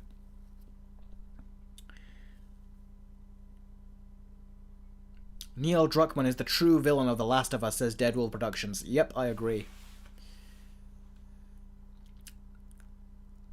Charles says, gonna have to go now, Eric. Have a good one. You too, buddy. Thanks for joining. I appreciate it. Alright. Next story, which is about a show that is actually one of my favourite shows of all time, Sherlock. Now, I loved the Sherlock show. I didn't watch it until Season 2 came out. Season 2 Episode 1 and Season 2 Episode 2 had already come out, and we were waiting for Season 2 Episode 3 the week after. And I binge-watched Episodes 1, 2, and 3 relatively close together. And then I watched the 4th and 5th episode, you know, Season 2 Episode 1 and Season 2 Episode 2. And then I waited for Season 2 Episode 3, and that one was amazing. It actually made me cry at the end of the episode. It was so emotional and sad. Big Bash says, Sherlock, good. It is excellent. It's not just good, it's excellent. It was like my second favourite show of all time. At the time, Yu-Gi-Oh! Was my first at the time, I remember. But yeah, a phenomenal show.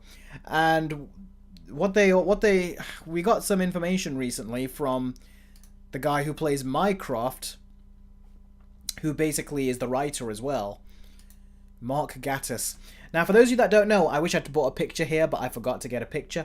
Mark Gatiss, he's the one in the new Fantastic Four trailer who announces the Fantastic Four with the American accent on that stage. He played Benedict Cumberbatch, his brother, Mycroft.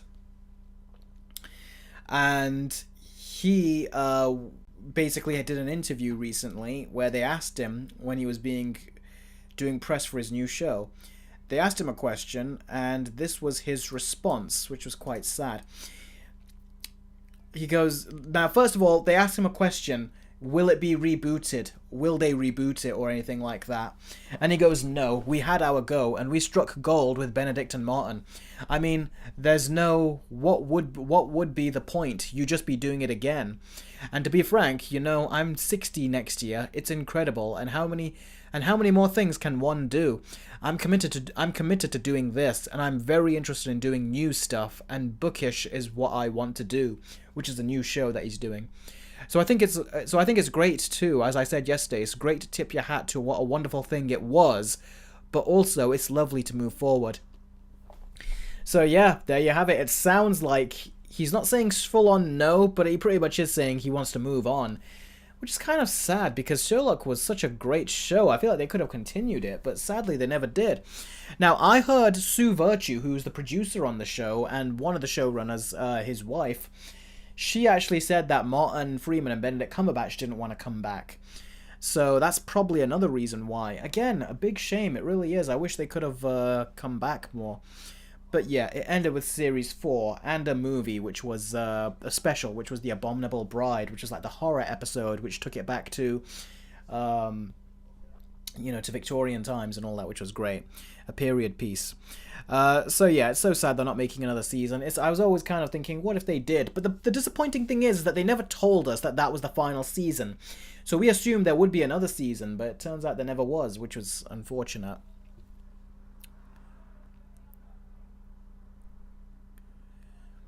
Khan, it ended on Season 4, not Season 3.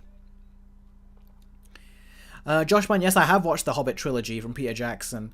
That's one of the things that we were all surprised by. That we were surprised that Benedict Cumberbatch and Martin Freeman both got big Hollywood gigs after Sherlock. That's what ultimately got them in those movies, because Peter Jackson and J.J. Abrams, who did Star Trek Into Darkness with Benedict Cumberbatch, they all watched Sherlock. And that's what ultimately made them want to hire these two. And even the Marvel Cinematic Universe wanted to hire them.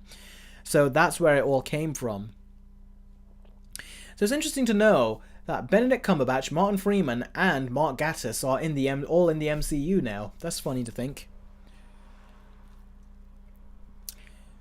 Jake says Sherlock was a great series, but everything comes to an end someday. It does.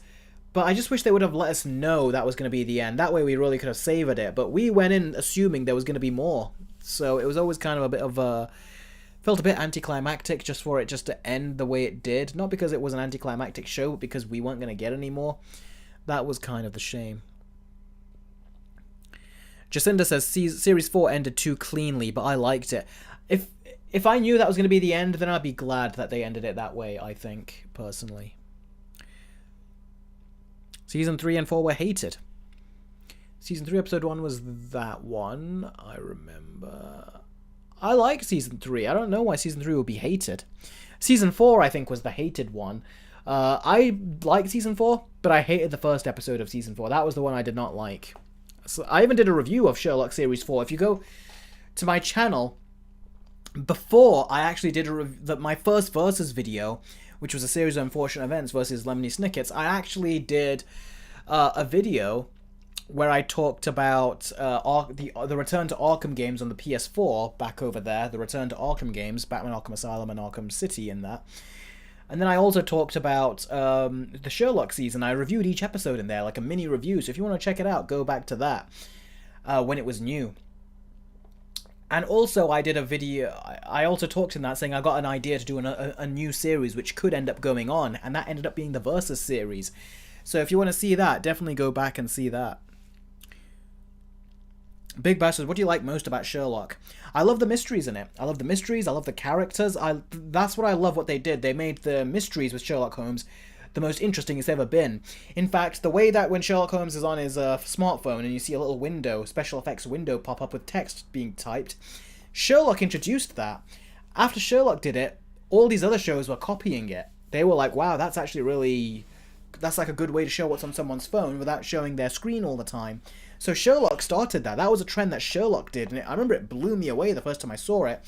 Especially when they show you how Sherlock is actually looking into all of these little clues and everything, and they would zoom the camera in and show text on what he's looking at. That was so great.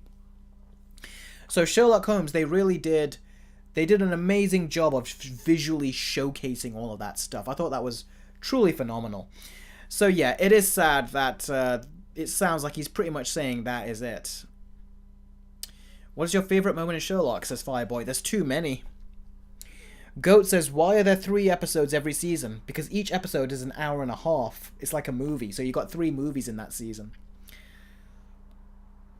Jacinda says, I was late to the show, so I had the privilege of watching all the episodes. Season 1 to 2 are a great start, but season 3 to 4 were where the quality of the show started to dip. Especially the villain quality. Batman says, Eric, have you seen any buses ads for Superman? No, I haven't. I haven't seen any buses ads. I'm sure I'll see them soon. This week, I think that's when I'll probably start seeing more. But I've seen other ads of it laying around. Alright then, so, is anyone else disappointed that we're not going to get another season of Sherlock?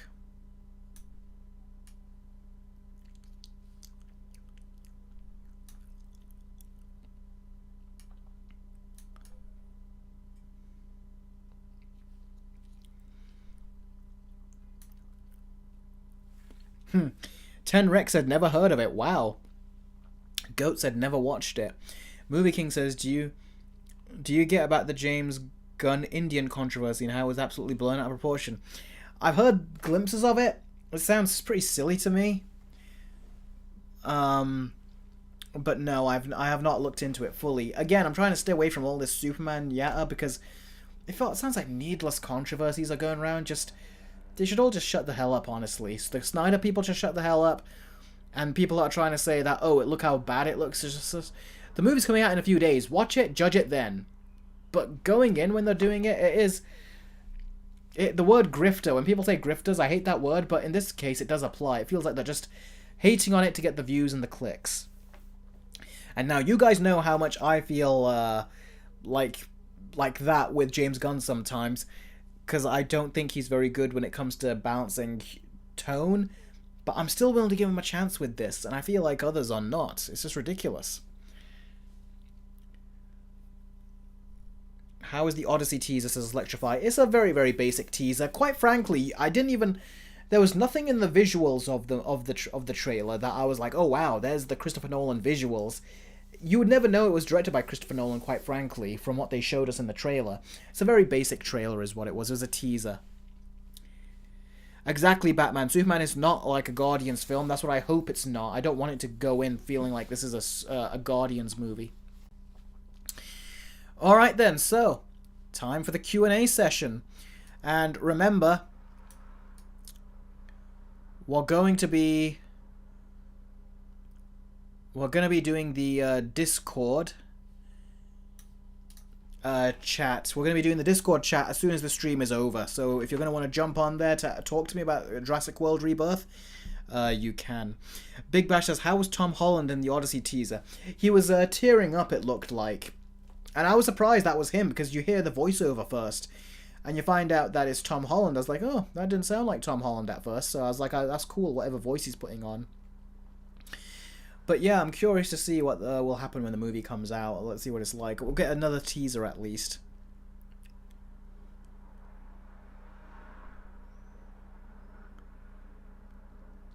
Movie King says, I hear that Superman is far from Guardians in terms of tone, and the jokes are actually smartly put in.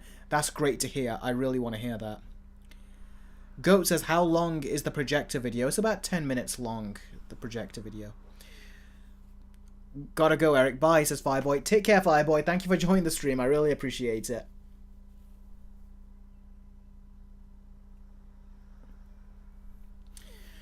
Batman235 says, Eric, like I said, everyone is not going to like Superman, and there are some people who hate the Batman, who hate Infinity War. You're gonna get bad reviews from people. You're gonna get bad reviews. Yeah, not everyone's gonna love the movie. Who knows? Maybe I won't like the movie. But they need to give it a chance at this point, because this is rebooting.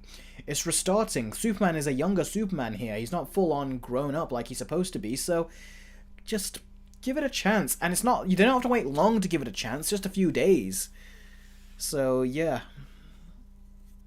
Movie King, I'm going to try to watch it on opening day. I want to definitely try to get in watching it opening day, yeah.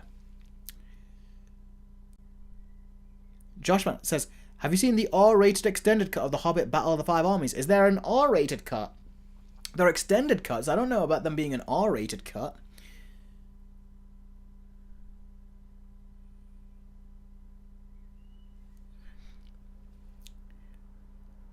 Oh, Cole says he thought F1 was great. 8 out of 10. Oh, cool.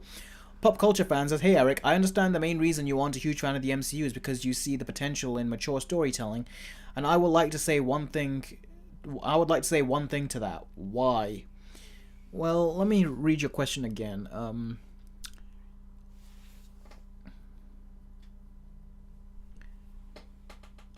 Well, the reason why, it's not just because of the mature storytelling, it's also because their tone is just so... Marvel they can't get a grasp of their tone. They always put a lot of jokes in there. And the jokes undercut scenes which are genuinely nicely built up. Like Shang-Chi's backstory. I was really enjoying it when he was talking about his backstory. And then all of a sudden we just had a woman interrupt the backstory by saying, vegetarian or beef? I didn't have to ask you, vegetarian or beef. And then she goes, okay, I'll get vegetarian. I goes, okay, you'll have the beef, you'll have the vegetarian. And then she goes, okay, and then you have Awkwafina going, okay, so, oh, look at that, we're out of the vegetarian, looks like you'll have to have the beef. And then he goes, okay, then beef, because that's all you got, right? Okay, so you'll have the beef, and you'll have the beef. If you watch my Shang-Chi review, you'll see what I say about that. It's like, what the hell is this adding? This is adding nothing, and you just ruined a genuinely good origin scene. You ruined a very genuinely good origin scene for a stupid joke that is not even funny. And I hate that about Marvel. They take genuinely good scenes and they ruin it. And when that happens, it pulls me out of the movie. Right out of the film. They need to know how to balance their tone. They have zero sense of balance. For them, the joke comes first, it comes second, it comes third, it comes fourth, it comes fifth. The Russo brothers, on the other hand, are much better when it comes to managing tone. And they do allow the story to be more mature. And they withhold the jokes a lot. I love the way they did the jokes in The Winter Soldier, Civil War, even Infinity War. Endgame is where they got a bit over the top with the jokes, but even that was much better than the other Marvel examples. And if you go back to the first Iron Man, even that knew how to do the jokes properly. So you got to know how to do it properly, but if you look at a lot of these Marvel movies that they release, you'll see they don't do the jokes properly. In fact, even Mephisto was done with some jokes in there as well. It's just ridiculous. I'll be talking about Mephisto soon, so stay tuned for that. But it is insane. It just really bloody is insane. It's like what they're doing is ridiculous. So that's my problem with it, is get your tone right. And now they can't get anything right, not even their stories. They're all over the place, they don't plan them out, and they just feel stitched together.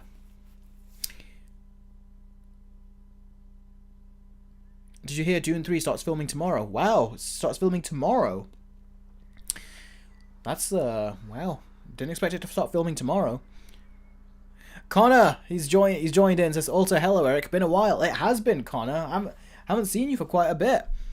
Glad to see you back, joining the stream. We're in the Q&A session now, so if there's any questions you want to ask me.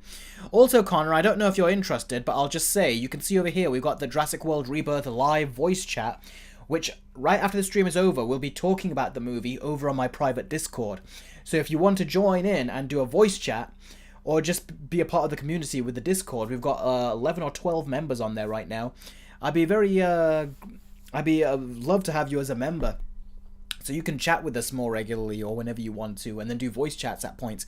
Because throughout this month, I'm going to be doing voice chats on Discord about Jurassic World Rebirth, Superman, and Fantastic Four First Steps. So we'll have a lot to talk about on the Discord this month. Oh, they're about to start production on the Punisher special already as well.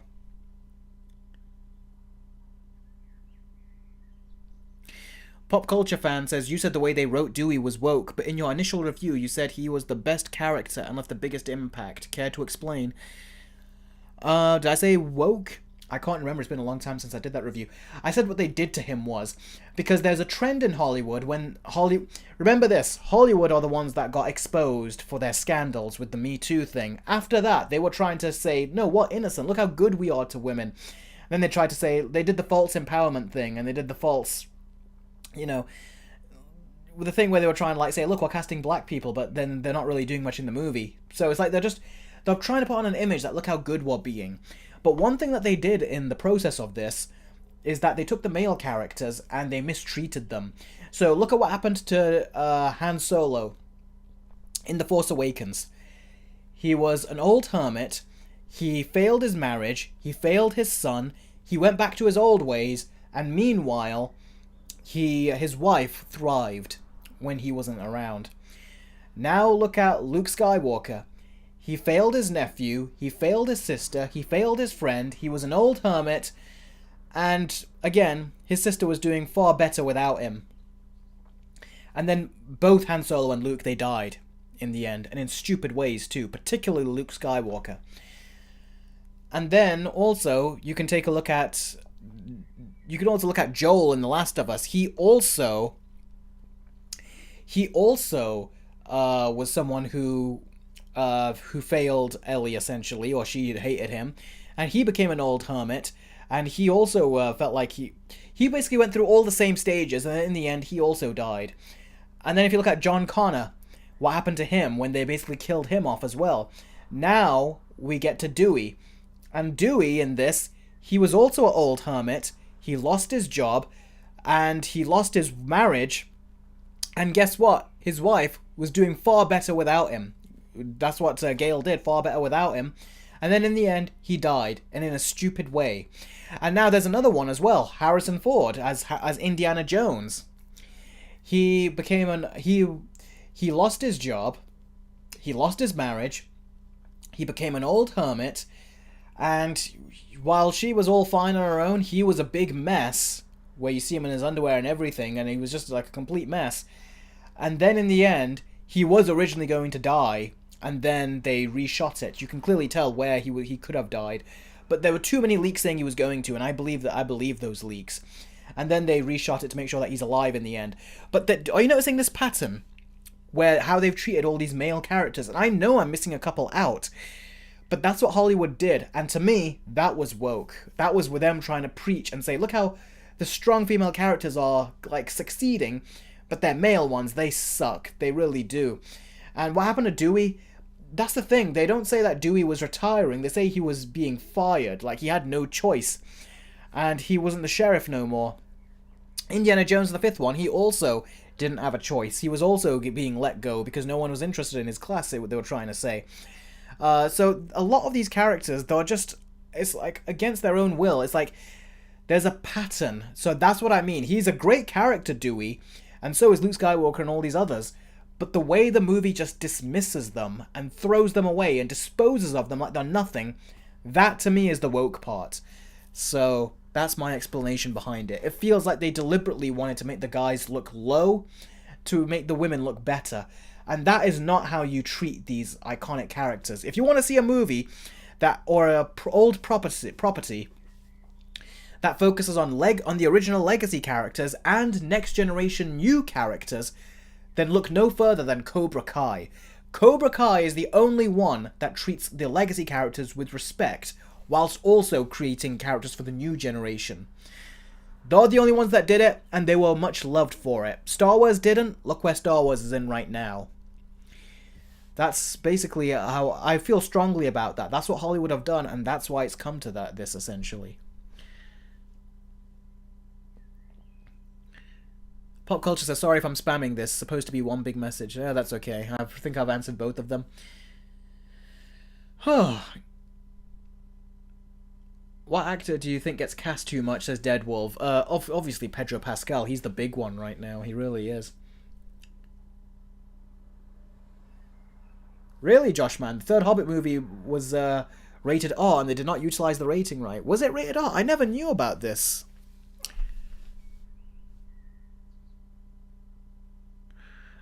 Connor says, I've been quite busy re-binging everything How to Train Your Dragon, including the shows and the re-binging all the Jurassic movies. Oh, that must have been fun, especially revisiting all the How to Train Your Dragon stuff, including the shows. That's some great nostalgia, that is, to do something like that.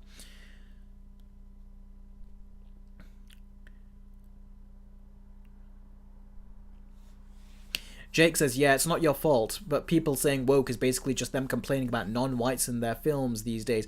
Yeah, I don't subscribe to that viewpoint with that word. I feel like it's been reduced to that. At the beginning, that's the word. The word was used when people were annoyed with how the franchise mishandled and mistreated Luke.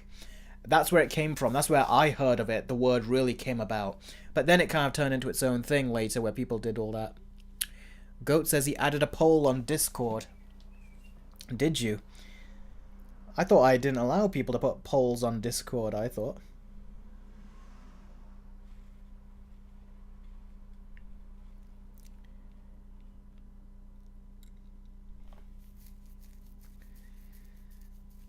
I'll have a look at it later, Go, when we end this stream, and then we move straight onto Discord. I'll take a look then.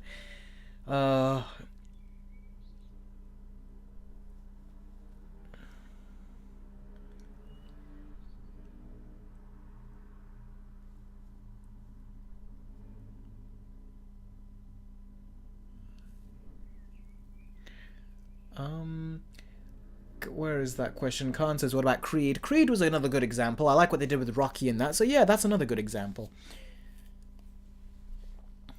Batman says, a lot of people are calling Clark a man-child just because he has emotions and is just angry at Lex for doing something that made him so mad. Context matters. I don't think that clip was well chosen. I've seen a little bit of that clip because, like I said, I stopped. But he's mad about his dog. Context matters, and I think that's not a good clip to show. Because if you show a clip like that, that requires context, they shouldn't be doing that. They should be showing clips that don't require context, that you can still watch on their own and get the point across. So I think they're not being very smart with the clips they're putting out there, I don't think. Hui Tumo says, right-wing grifters have made me hate the word woke. When they complain about wokeness, they're really just bigots. Well, that's not what I'm talking about. You've heard my reasoning for it. I don't subscribe to the way they use it. I subscribe to the early way it was used. Pop Culture Fan says, okay, Erica, that's all I wanted to hear. I'll be leaving now. Before I do, I will type one last thing about you. Then I'll go. I'll type when you read this message. Okay.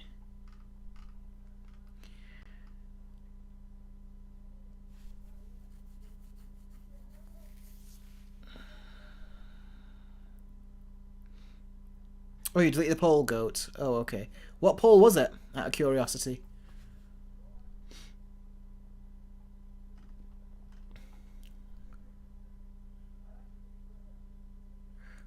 Khan says, did you watch the Ironheart show Oh, you're saying to Electrify. I thought you were saying to me.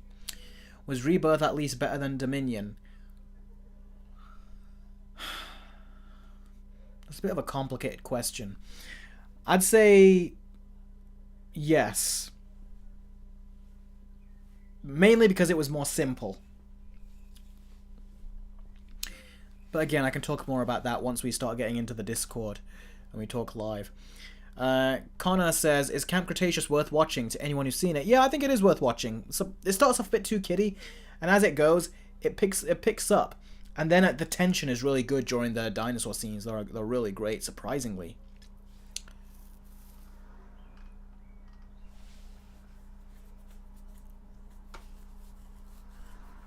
Ah, is that what it was, Go? A poll about who will be in the voice chat. Oh, okay, interesting.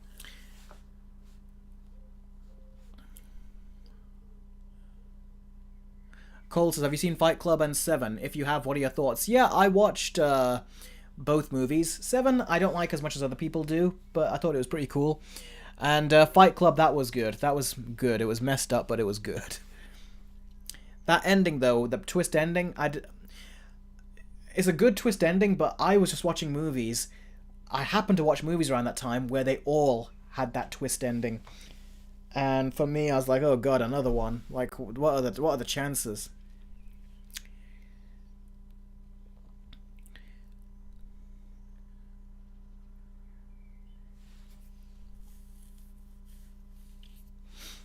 Hui Tumo says, I was tricked by people like Midnight's Edge and the Critical Drinker who complained about wokeness until I found out what kind of people they truly are. Yeah, there's certain people that do that can go over the top. I've not seen the ones that you're describing, but I see videos here and there from them. Midnight's Edge, I've not watched videos from them for I think a long time now. Goat says, why are you against polls? I'm not against polls. It's just that I was thinking of introducing that later on down the line. So that's why I thought I had held off against it. But we'll see what happens. I'm going to try to add that stuff later. You know, I wanted to slowly unveil these additional features. So right now I wanted to keep the Discord as the Discord. Then I can start sprinkling in features later. Deadwolf says, gotta go now. See you next week. No problem, buddy. Take care. Thanks for watching.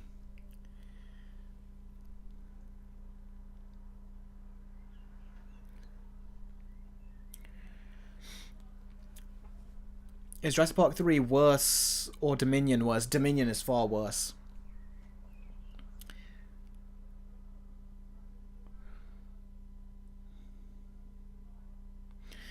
Big Bash says, Eric, what was it like watching the live-action 2010 Avatar movie when it came out? Are you talking about The Last Airbender or the 2009 movie from James Cameron?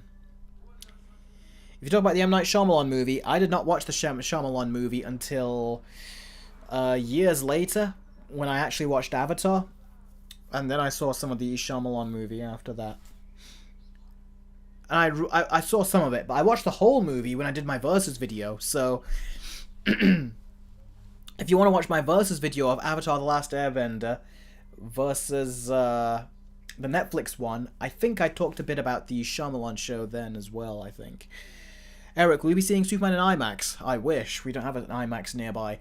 So I'll be watching it on X Plus from Showcase Cinema Deluxe. I'll be watching it on that.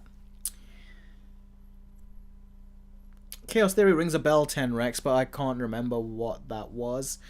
Jake says, by the way, I have to go now. Have a good one. You too, Jake. Thanks for watching. And if you do want to join the Discord later on, when I end the stream, I'm going to end the stream in 15 minutes. Then jump onto Discord and I'll have a chat with you as well. So, thanks for joining. I appreciate it. Take care, bud. Goat says, what is X Plus? It's basically my theater's version of a big screen, but it's not IMAX big. Connor says, I've actually not seen a film in IMAX. The first time I saw a movie in IMAX was Toy Story 3 in 3D back when I was a kid. Saw that all those years ago on the big IMAX. Not the baby IMAX either, but a really big one.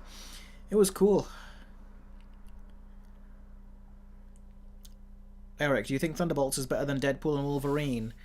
I don't know, but I don't really like either, to be honest with you. Deadpool Wolverine was nothing special, And Thunderbolts was also nothing special. Cole says, I'm going to watch Rebirth tomorrow. I'm not expecting much. I just hope it's better than the last two. It'll be better than the last one. I don't know if it'll be better than the one before that. Oh, Chaos Theory is the Camp Cretaceous series sequel. No, I still have to watch the final season of a Camp Cretaceous. So I've not seen Chaos Theory yet. Man, my voice is getting so sore. Goat says, what rating would you give Megamind 2? I can't remember. It'll be in my script. I've got to go take a look at that. I'm going to watch the movie again before I do my review of it for G-Gamer.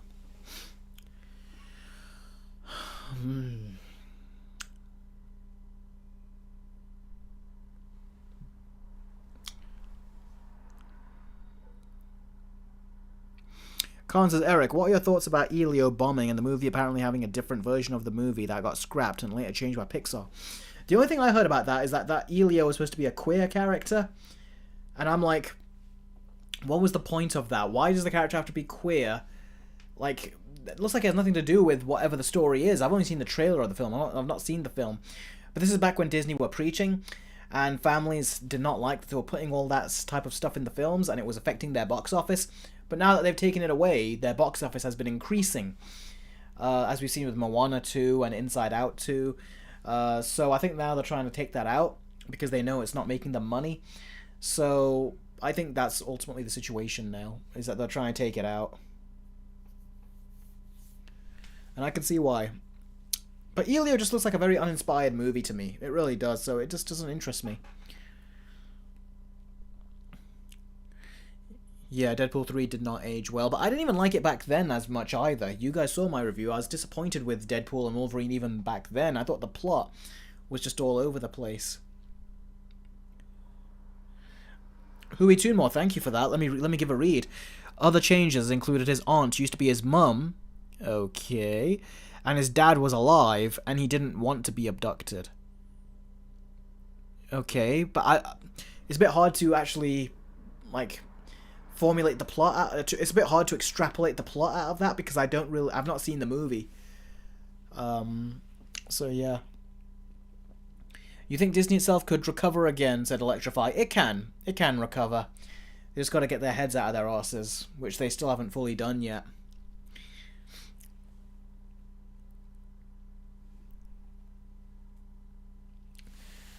Oh.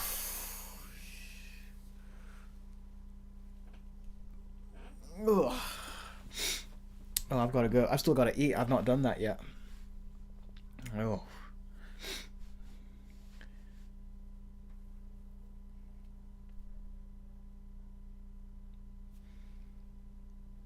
I just realised it's getting a bit dark a bit early, isn't it? Given the summer it is. Alexa, what time is sunset? Sunset in Derby will be at 9:33 p.m. today. Why did it just do the wrong? I'll have to change my settings. I don't know why it did that wrong. My Alexa's been so freaking weird today. Anyway, I apologize. I hope no one. Alexa, shut up. I hope I did not wake up your guys as voice assistants if you had any.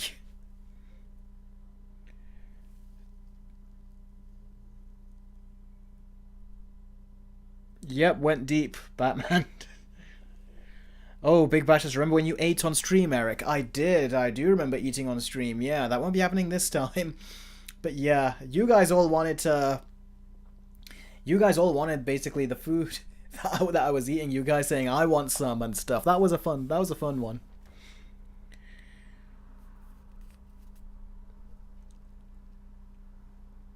Is Jor-El being evil a good idea? I don't even know. Is he being evil? He was kind of evil in Smallville, wasn't he? Then he got better. Do a mukbang, says Goat. No, I'm not that kind of person. I wouldn't do that. I'm very conscious about eating. Oh, look at that. Electrify has been a member for 10 months now.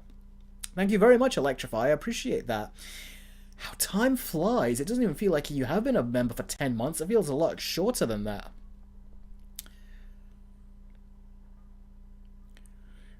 Goat says, Elio should be dark, grey, and rated R, and directed by Snyder. That is a recipe for disaster. That does not sound fun. Sounds like it would just be that Rebel Moon movie again, but a slightly different version of it.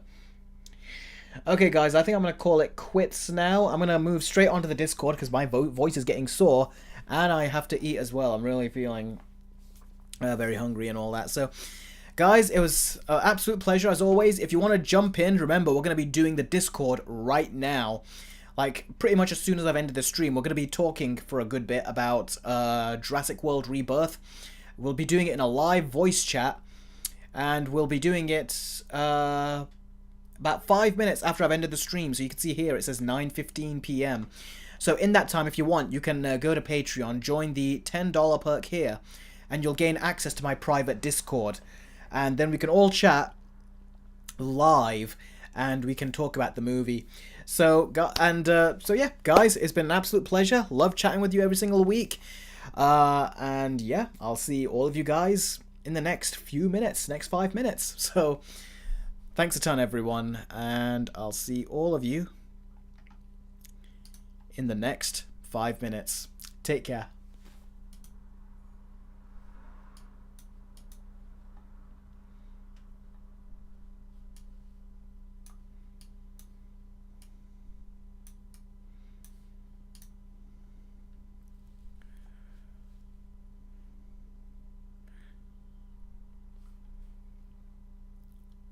Cybernetic Hunter, it can be in video if you want it to be. Anyway, bye.